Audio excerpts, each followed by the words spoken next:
Today's podcast is brought to you by Lake Effect Jiu Jitsu. Lake Effect is your friendly neighborhood Jiu Jitsu school. They provide top-notch martial arts coaching for all ages, including kids class, youth class, adult fundamental, and intermediate Brazilian Jiu Jitsu for gi and no-gi grappling. This is an incredible service that promotes self-defense, self-confidence, and self-growth. What's up, guys? Welcome to Information Operation. I'm Connor Ryan, and we're coming at you from Marquette, Michigan, bringing you your locally sourced ideas, thoughts, and inquiries. Today on the podcast, we feature Nick Lauer. He is the head instructor and owner of Lake Effect Jiu Jitsu. He has taught me a lot about myself, a lot about life, and a lot about Jiu Jitsu, so I was excited to have him on the show. Great mentor for me, great podcast. Enjoy.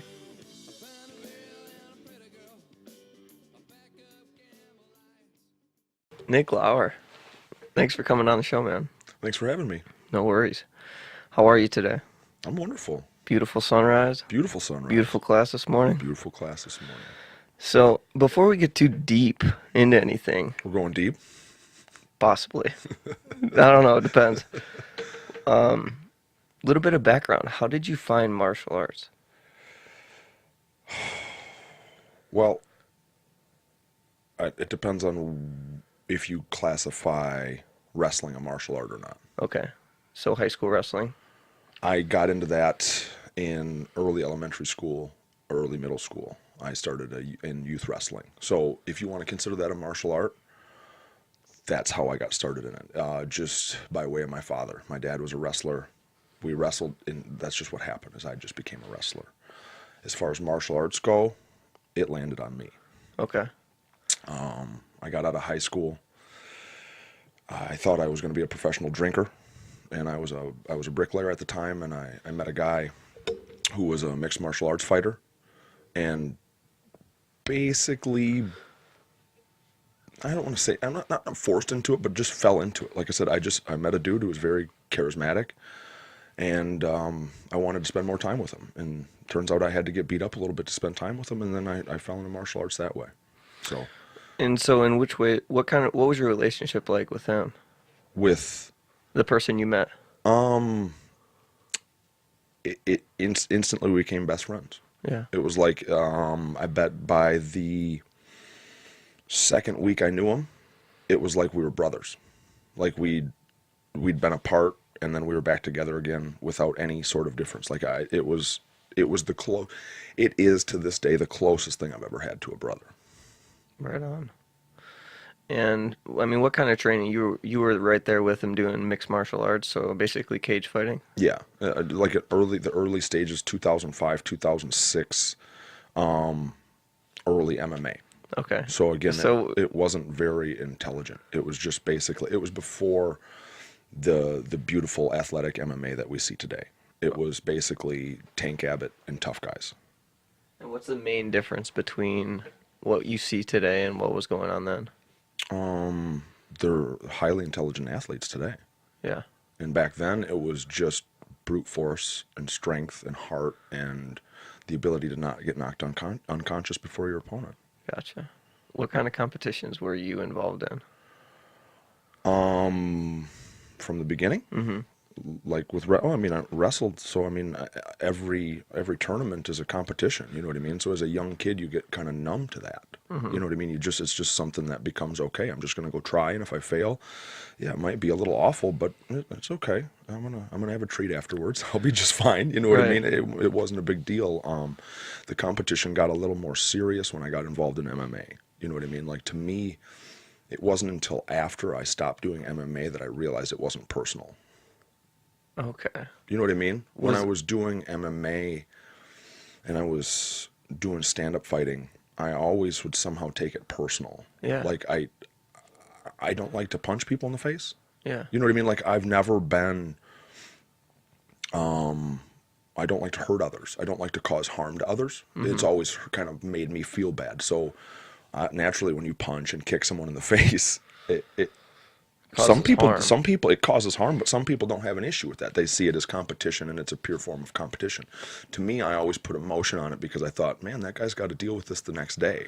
Right. You know what I mean? He has to go home, and he's probably got a family, and he's probably got a life to lead. And if I put a dent on the side of his head or break his jaw, or not that I had the power to do any of that type of stuff, but if I did that to someone the next day, I always felt guilty. Did you feel that in wrestling as well? No, You didn't take it personally during never wrestling? took it personally in wrestling because there was no. I mean, you could get hurt, but it always seemed like it was an accident. Yeah, there were some kids out there that do some, nasty stuff, like those, Right. not that coffee The grinder's nasty, but you know what I mean? They just did some more aggressive banana thing. splits and Yeah, shit like that. yeah, stuff like that. But I mean, so it was never like an emotional drain. Like I never thought, oh, I'm going to get hurt or this guy's mad at me. Right. It was just like, oh, I just got to go take this guy down and pin him, and maybe I'll get a medal, and maybe I See, won't. that's interesting. I did take that personally. So, like, someone's trying to put my back on the ground in front of my mom, in front of my best friends, in front of my coach that's put all his time into me. Yes. I took that as a personal insult, Yeah. you know? Well, but I think that lends more to you being That's pride. a super competitor. Yeah. I was never a competitor. Okay. I'm a gym rat. Yeah. I liked being in the gym, and I liked being part of the team. You always like practice more than competition. Always. Me too. I just like being there. The competition, it was like, man, we're just putting too much shine on this. There's a lot of pressure. There's a lot of on your pressure. pride. Everybody expects something. Everybody, the problem with it was is everybody told me I was going to do well. And I'm like, man, don't tell me that, man. I might not. You know what I mean? Right. And I realized later on that was just people wishing me well. You know what I mean? That's just a Right. very Courteous. vanilla way to say good luck. You know, Right. oh, you're going to do great. Don't worry about it. You know what I mean? I noticed that with jiu-jitsu Mm-hmm. this weekend. People who weren't really involved with what I was doing would just be, "Oh, you're going to do fine." I was like, "I'm nervous. Mm-hmm. I'm very nervous." They're like, "What's wrong?" I'm nervous. Right? Yeah. I have jiu-jitsu fights this weekend. Mm-hmm. You're going to do fine. You'll be fine. Well, but a lot of people don't understand that due to the fact that I think most people participate in a team sport. Mm-hmm. Not that wrestling, jiu-jitsu, MMA, those are all team sports. You can't do that stuff alone. You got to have a killer team behind you to be successful, I believe. But you're also doing it alone. You Right. need your team to get you to the starting gate, and then they leave you behind. And then you're there on your own, running your own race. You know what I mean? That type Yeah. of thing. And I think that's important for people. Like, I think you grow a lot. Like, I really believe I grew a lot as a kid from wrestling. Mm-hmm. Just because you learn to win and lose, you learn to go out on your own, you learn to stick your own neck out, and you're like, man, I lost. There's something to be said about that. I really do. You know what I mean? It did a lot for me. Looking back on it as an adult, I can see the benefits of it. Like when I was in it and I was in high school, and even right after high school, I never saw the benefits of it. But again, I think that hindsight is a real thing. You can see where it maybe changed you or helped direct you in a certain way. Right. You know? Hindsight's 2020. Mm-hmm. Big time. So, what kind of transition took place between the end of your MMA career and Brazilian Jiu-Jitsu? There, I guess, like I said, once I kind of realized that I didn't want to fight anymore, the transition became easy. You know what I mean? It was just like, I want to do this because jiu-jitsu makes me feel whole. Right. Jiu-jitsu was the thing that made me complete. Mm-hmm. I hate to say it that way. I know that sounds kind of hippie or mystical talk or whatever, but I mean, it satisfied something inside me, Right. that nothing else I was doing, nothing else I was fighting didn't do that, drinking didn't do that, nothing else was really giving me that whole satisfaction feeling as jiu-jitsu. So I just went full send with it, man. I went all the way. I just committed to it because I'm like, if this makes me feel this good, let's do it so much until it makes me feel bad. And I've never found that. Yeah, that's awesome. Because I've always been that dude that one's good and 15's better. Right. So I naturally take everything to the point of exhaustion. I think there's a lot of males out there and females now with that attitude. Mm-hmm. If something feels good, I'm going to do it until it feels bad, and then maybe I'll back off. Yeah. But jiu-jitsu's always and still continues to provide a good feeling and a sense of community completion together. What do you think it gives you that you're not getting or you might not get out of everyday life? Community. People to be accountable to and for. Mm-hmm.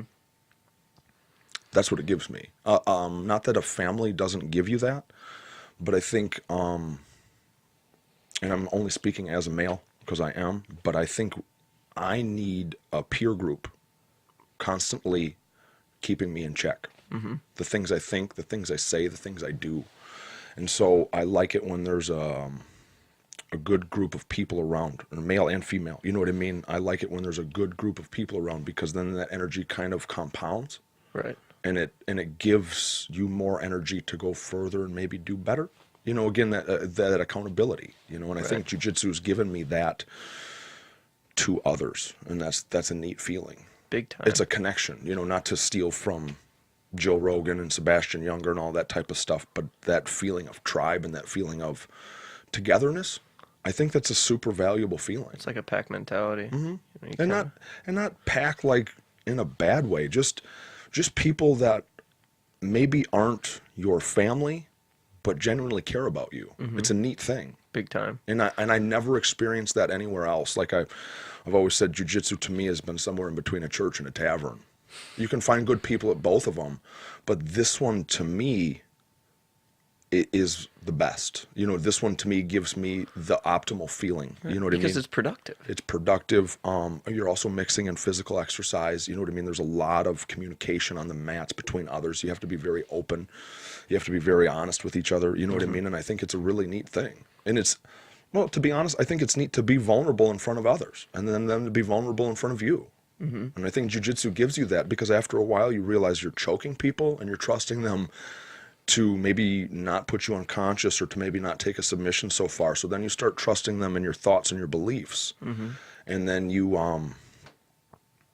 start to expand that way. You know what I mean? You start to lay down your guard a little bit to others, and then it's to one person. You know, you find that one person in the gym, you're like, man, I vibe with this person. You know, I'm good with this person. And then you're like, well, this person too, man, I feel the same way about this person. Then you realize that there's all this interconnectedness, and you're okay. Right. And the cool thing about it is, like we talk about pack mentality, a lot of packs, they hang tough as a group, but they're not really open to other people coming in on that group. I feel like this community is very open to lay that guard down. The doors are wide open. Right. There's no closed doors. The thing is the thing about jiu-jitsu is it doesn't matter who you are outside the mats. Doctor, lawyer, fry cook, garbage man, teacher, student, dude just trying to get by. You know what I mean? Single moms, single dads, whoever. It doesn't matter who you are outside. If you come and you act like a good human being and you try, you can exceed any of those social expectations. You know what I mean? So like you can rise above what is the normal in society. You know what I mean? Like there's no status. There's not a class in jiu-jitsu, it doesn't seem. There's belts. There's belts, which is a class. You know what I mean? It's a status a little bit, but also again, not to take a phrase, but I mean that belt only covers 1 inch or 2 inches of your ass. You got to cover the rest. You know what I mean? So it all just relies on you as a human being. Are you good? Are you a decent human? Yeah. So jiu-jitsu has now transitioned from being practiced, which I understand you've done in Wisconsin under Marquette Alliance, to becoming a coach. I mean, what has been the change in your mindset from becoming a competitor to a coach? Stop being so selfish. It's not about me anymore. Right. You know, it is a selfish endeavor, because this was all just so I could do more jiu-jitsu. Yeah. That's a good way to look at it, though. So it was a selfish endeavor to begin with, because this is what I wanted to spend my time doing. But now that is shifted, again, the emphasis isn't on me so much. Yeah, I want to take care of myself, and I still have goals and accomplishments and things like that. But to see others doing well and succeeding, it's given me a better feeling than me winning a piece of tin on a podium. I've never taken, again, like I said before, I've never taken a lot of satisfaction in that stuff. It's always just been the adventure. You know, when I go compete, it's always been like, where are we going to go eat? What are we going to do? You know what I mean? I know that sounds kind of dumb as a coach and a leader and things like that, but I'm honest about it. I compete for my own well-being. It's not for anybody else's. It's just to make sure that I can rise to the challenge again. I don't put so much on the win and loss. I just make sure I can go out and do the job. And learn. And be okay with the result, and be okay with the fact that I'm not a West Coast black belt, you know what I mean, or a Brazilian black. I'm Nick Lauer from the Midwest, man, and I'm doing the best I can. Yeah, that's a killer mentality to develop. Now, as a coach, do you see a difference in participants and competitors? Are you able to identify that? Yeah, the competitors never leave. They never leave, right? You know what I mean? Where the participants, not that there's an issue, but the competitors, they're just different people. You know what I mean? They're the ones there on those bright sunny days in July. You know, when everybody else is out on the beach and there's two people in the gym, and you're like, huh, oh, I get it. The Yeah. two competitors are here. You know what I mean? Because they just have that mindset. You know what I mean? Not that there's a difference in either one, man. You need both. And are you able to coach that? I don't know. Again, this is all so new to me. You know what I mean? Like, I'm doing the best I can, and the results, I guess, will show up. Yeah, absolutely. You know. Just because we're in Marquette in the UP, I don't think it really stands in our way of making a name for Lake Effect, Absolutely not. you know? No, man. I think that this can be done anywhere. You know what I mean? You don't need. It helps to have a bunch of people. You know what I mean? Because you get a lot of different looks. But man, all I've ever needed is a few people in my life, and we can get wherever we need to go. Yeah. What do we got coming up? This weekend, as a matter of fact, we're heading down to Chicago for the Spring Open, the IBJJF competition. So I think there's 5 of us going down there to go down and compete. And for people who don't know, like, what's the significance of this particular tournament? It's just a big tournament as far as the Midwest goes. It's one of the bigger ones as far as going down and be able to put your hands on world-class talent. You know, I mean, it's a fairly expensive tournament to get into. There's a lot of hoops that you got to jump through. So it keeps a lot of just, I'm not going to say casual competitors out. You know what I mean? That sounds dumb. There's some people that really don't like IBJJF because of the rules, sets, and all the other type of stuff. But it is it's a very big tournament. So we go down and we try to be a part of it, and we just try to see if we can stand somewhere in the middle of the podium. You know what I mean? We're just going down to see if we can place and just be relevant in this huge world of jiu-jitsu. Right. And in your experience, do you think that's possible? Absolutely. I know it's possible. You just did it last weekend. You went down to Detroit and competed, and man, you stood on top of one podium, and you stood on a third place podium in another time. That's huge. It was huge. Dude, you come from the middle of nowhere as far as the rest of the world's concerned. They were pretty surprised by that when they saw Marquette, Michigan on my shirt, because I was still wearing that U.S. Muay Thai rash guard. Yeah. And they were just like, you came from up north? And they're like, it's like, yeah. And, you know, I won. I had a gold medal around my neck, and they're looking at me like, man, like, who are you? They have no idea. I like that. That's a good place to be. That to me is what I'm looking for as far as a coach goes. Not that you go down and win, but let's say one of my students were to go out to California, maybe to go train at a world-class gym, or not even California. You know, Connor was down this past month. He was down bumming down through southern Florida and up through Charlotte. And I mean, he was training with some of the best people on earth. And he said that he didn't get outshined, and he felt like he wasn't outclassed. Right. That's humongous, man. And I'm Yeah. not. That sounds like maybe I'm tooting my own horn or being bragging or whatever. I'm not. The fact that I can give you and Connor and hopefully the other people that come to the gym that same experience, something real. You know what I mean? I don't want to teach a bullshit martial art. I don't want to waste people's time. Right. You know what I mean? I don't like phony. So to me, that maybe I'm producing something that's real and is tangible for others. You know what I mean? Right. And not a knockoff or not bullshit. That makes me happy. Yeah. You know what I mean? If we're coming in the middle of the pack, oh, holy shit, man! I can't ask for any more. Something's working. Yeah. That was kind of one of my questions coming back from that competition, is where should my mindset be, or where is your mindset when you go compete? How do you look at the other opponent? Because, like you said, you're not trying to hurt him. I'm very thankful. I'm thankful for all my opponents because they bothered to waste their Saturday. Not even waste. Yeah. They bothered to Give you the time. give me the time of day. They spent their hard-earned money. They showed up. They put their ego, they put their pride, they put their name on the line. And they gave me an opportunity to try to conquer them and beat them. And I'm doing the same for them. I'm a very traditional martial artist when it comes to that. Okay. You know, that respect, that it's respect above everything else.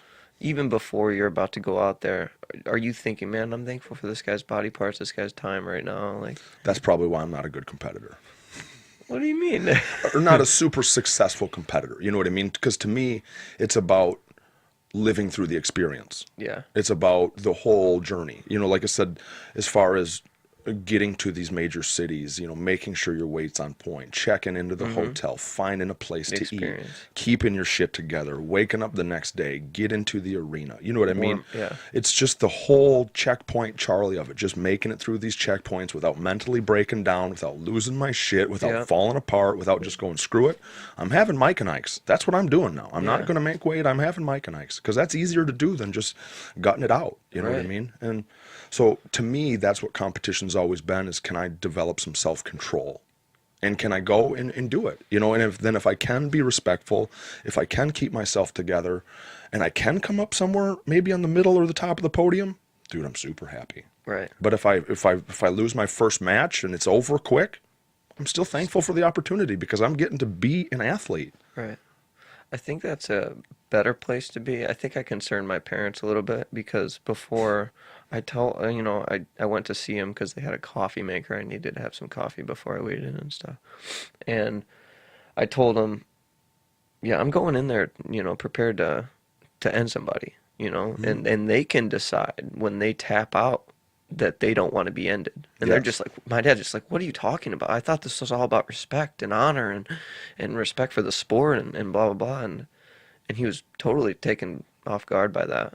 But I think that mindset is a very healthy mindset. Again, you're going in with a clear-cut decision that you're going to be aggressive. You know, when you go to these tournaments, it's not like when you're hanging out at a gym, you know, and you bump knuckles and slap hands. The level goes from about a 10 to a 14. Yeah. You know what I mean? It's a completely different dynamic when you go compete. These guys are coming hard and they're coming Yep. fast, guys and ladies. You know what I Yep. mean? You watch some of the women compete and you're like, holy shit, look Right. at these ladies go. Right. They're vicious, you know what I mean?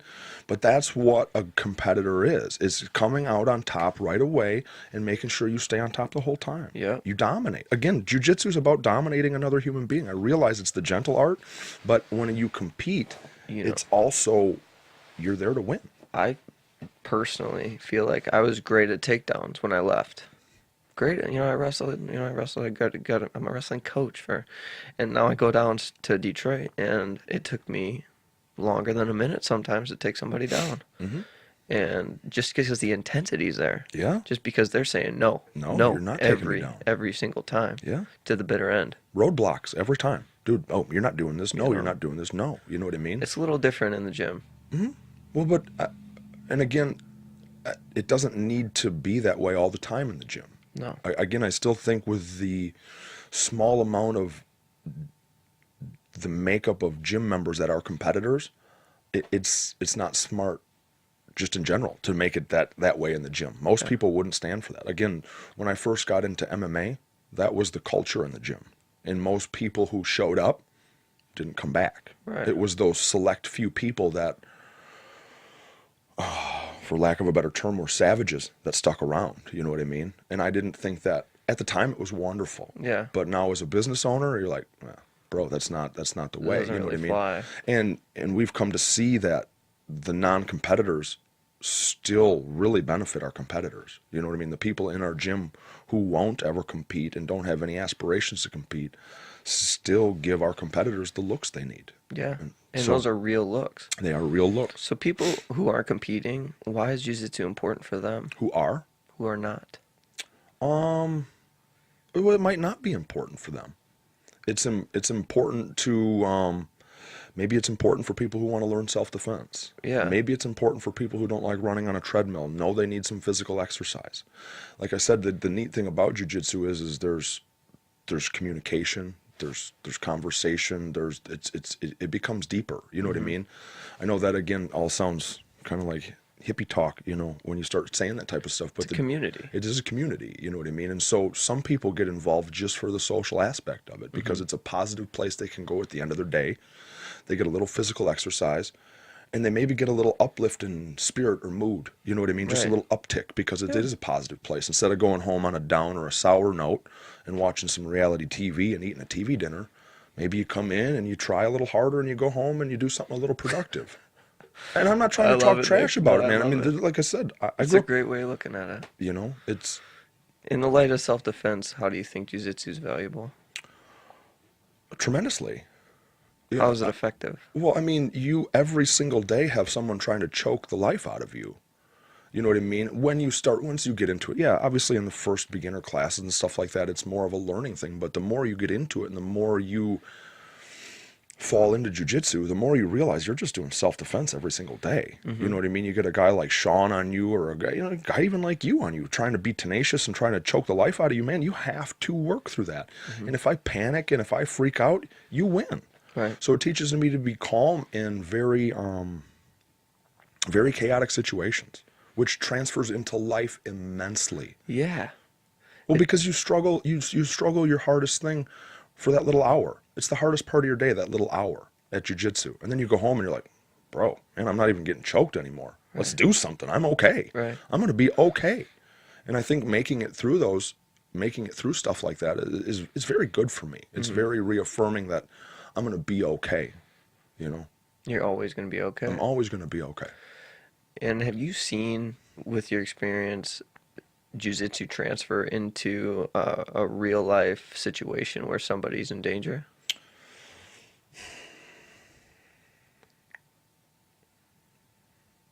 Well, I mean, obviously I've seen some street altercations and stuff like that. And yeah, I mean, nothing like real out in the open or real obvious, you know what I mean? Not like jiu-jitsu saved my life type of thing. I've been very fortunate, and I try to avoid those situations, you know what I mean? Like, I don't hang out late in the bars anymore. I don't go to those types of things. I try to avoid that. But no, as a matter of fact, one of our training partners is a city police officer, and I think it's helped him tremendously. Big time. You know what I mean? And yeah, I would have to say so. So that right there is going to be an impact on our community, on his life, and everything. You know what I mean? So Yeah. jiu-jitsu, he's able to take that out in the community, and maybe not be so quick on the trigger because he knows that he's got a couple more minutes to defend himself. You know what I mean? Obviously, if they're having a gunfight, they're having a gunfight. You know what I mean? But with the USOEC here in town, and there's a bunch of stud wrestlers right here in town, and those boys all like to go out and have a couple cocktails.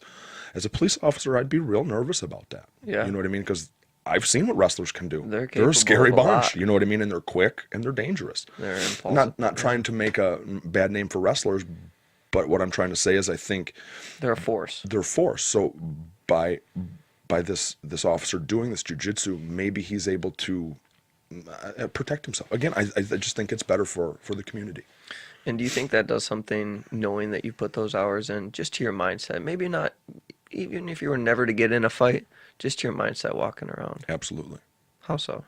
Because you are working out with people who are training to choke you, who are actively training to take these body parts from you. And when you can combat that, you realize, and then what happens is a new person comes in and you get to roll with them and you're like, whoa, this person's in trouble. I could do whatever I want to this person. And it's like, oh man, this person's my same size. This is an average looking person. Oh, I This get is it. where I stand This now. is where I stand. Right. You know what I mean? Without any harm done, this is where I stand. Without any harm done, this is where I stand. So to me, it definitely, I've always been a big dude though. I've Yeah. always been a large male. So to me, I've never really had that sense of impending doom. Yeah. So I've always kind of had probably an air of confidence about me. Like I said, growing up a wrestler, growing up a loudmouth, growing up, you know what I mean, a fat kid in the Midwest, I was just doing whatever I wanted. And I do think it's humbled me though. You know what I mean? Mm-hmm. Like I don't seek any of that aggressive behavior out. I don't try to get in confrontations. I try not to be, I'm very passive when it comes to that stuff. Because I think I understand what the outcome is and would be, and I don't want to be a part of it. And do you think people get that without things like jiu-jitsu in their life? No. But it's important.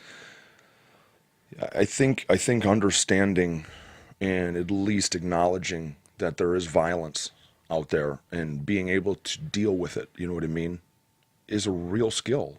And I think a lot of people neglect that, you know what I mean? And that causes a lot of anxiety. And it causes a lot of stress because you know you're neglecting something that you might possibly need, and it needs attention.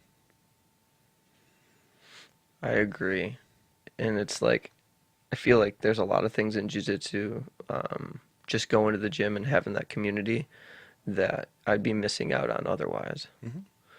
Um, is there a way to get it without martial arts? I don't know. That's just how you found it, This is how I found it. You know what I mean? I'm sure there is. Like I said, I'm sure there is. I'm right? sure there's a million different ways to do a lot of stuff. This has just been the way that I've found that's been the most satisfactory and the most beneficial to my life. And that's why you teach it. That's why I try to teach it. Again, What do you hope to pass down?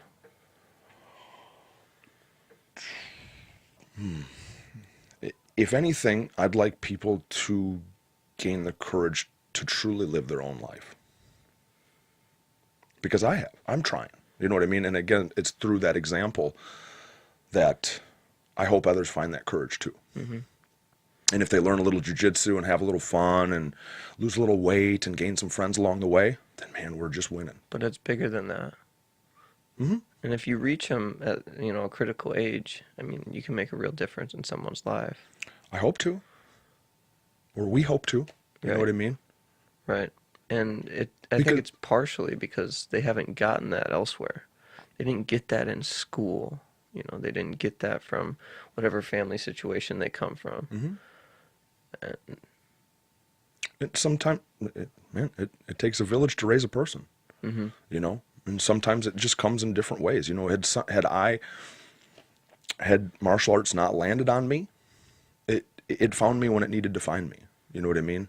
And I'm very thankful for it. You know what I mean? And I guess I just want to be out there in a community that maybe didn't have that, for it to find someone else that maybe needed it. You know what I mean? Like I said, I saw myself kind of falling through the rungs of society without any real way or avenue to get out. hmm And then when I found myself in this, I'm like, man, there's a way I can change me. You know, because before I found this, I really honestly believed that that was life. I'm just going to work, I'm going to drink, and I'm going to die. hmm I know that's a pretty bleak outlook, man. I've been a fun guy my whole life, but I really thought that that was just it. And then I met these guys doing martial arts, and I found that they were doing something completely different. And I'm like, you guys are living a life I didn't even know existed. And then from then on, I've actively been trying to live that life. Don't you think we're kind of pointed in the direction to follow the rules of the rigid society, though? Of course, man. How do you think you keep it operating? Well, I guess that's all part of their plan. Whoever they are, you know what I mean? But I think in order to keep a society running, man, you got to have a certain amount of people working. And I'm very thankful for those people. You know what I mean? I come from like I said, man, I've done every hard job there ever was, from dairy farming, paper routes, bartending, bricklaying. I mean, driving lumber trucks, man. I've tried to do it all. You Hmm. know, I didn't find any satisfaction in it. You know, this is one of the only things that I've found satisfaction in. I like helping others. Yeah. So now you teach. How did Lake Effect Jiu Jitsu come about? Man, it wasn't until we moved up here, you know. Like I said, I was living in southern Wisconsin. I was working out with Mark Plavkin and Sonia Plavkin at Twisted Fitness there. And then one day, my wife and I just kept coming up to the UP. We kept coming up to Copper Harbor. We kept chasing up to the UP and Houghton and Hancock, and we're like, man, we got to get up there. We got to get by that big lake. It's been a magnet for me forever. You know what I Yeah. mean? That big body of water. I've just been like obsessed with it. And we moved up here, and we moved to Negaunee, and man, we got involved in Lake Effect snowstorms. You know what I mean? And got realizing that this was a pretty strange place on Earth. You know what I mean? Hmm. When it comes to the lake dictating weather and habits and nature and all that stuff, and you realize what a force that was. I just thought it was super unique, you know, and I wanted to do the same. You know, I just wanted to be a unique spot where people could come and, man, just try to have a good time, maybe better their life a little bit. You know, I know that maybe sounds a little pretentious, but again, just trying to offer a spot where people maybe don't feel judged to try to do better for themselves. hmm And logistically, how did you come to end up owning and operating a gym? I have no idea. Dude, I have no idea. I just kept working towards it. Yeah. I just didn't want to make cheeseburgers the rest of my life. Right? You know, I didn't. You know, and as happy and as thankful as I was for all those jobs and all that stuff, I I wanted to try. Right. And what would you tell somebody who's making cheeseburgers? Don't give up. Follow your heart. You can do it, man. It's taken me 10 years, but I've taken 10 years to be able to turn it into something that I truly love. That's short time. Yeah. It really is.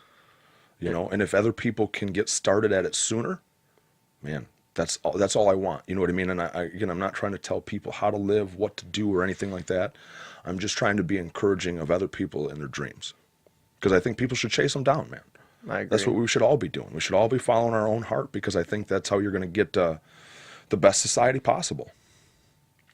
And I can honestly speak from firsthand experience with you that you have influenced me in one of the most positive, impactful, real, genuine ways of all the people in my life. And that's huge. And I mean, Thank you. You've been a huge mentor and coach and friend to me since I met you. Oh, And, that's how it was delivered to me. right. So I'm going to keep that same process and deliver it to others that way. It's a beautiful thing. So, What is your ultimate goal for Lake Effect?